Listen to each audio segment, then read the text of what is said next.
and her co-creator. Sarah lived in London, where the rain was gray, but her ideas were bright.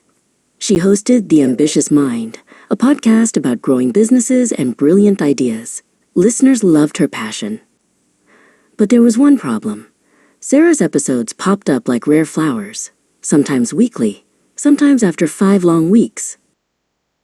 It wasn't that Sarah didn't have things to say. She had too many things to do.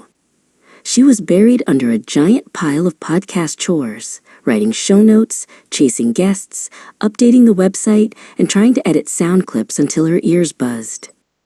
One sad afternoon, an opportunity slipped right through her fingers. She found an email buried deep in her inbox, signed by the famous author Elias Thorne, who had wanted to be on her show. Too late now, she sighed. Sarah felt like giving up on The Ambitious Mind entirely. Then, scrolling online, she saw a bright map of Africa made of colors. It was VA-Africa Ltd, promising help from across the ocean. They said they matched busy people with skilled assistants who could handle the chaos. Skeptical but hopeful, Sarah sent an email looking for a lighthouse in her storm. Soon, a brilliant virtual assistant named Chimamanda, all the way from Nigeria, joined her team. Chimamanda didn't waste a second. She built a production calendar that was sturdy as a skyscraper, scheduling recording dates and guest interviews far in advance. Suddenly, the pile of chores vanished.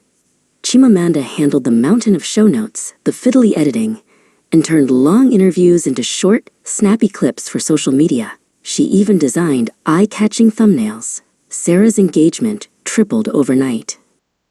For the first time, Sarah wasn't stressed. She was excited.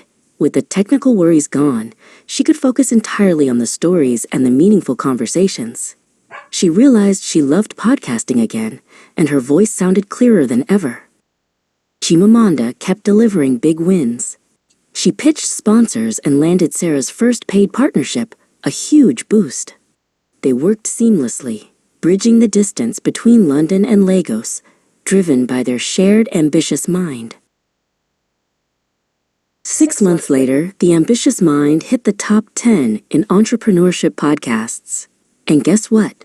The best-selling author, Elias Thorne, wrote back again, impressed by the show's new consistency. Sarah didn't miss the opportunity this time. That evening, after wrapping a spectacular interview with Elias Thorne, Sarah looked across the miles on the screen and smiled at her partner. "I didn't just get a virtual assistant," she said. "I got clarity, consistency, and a co-creator."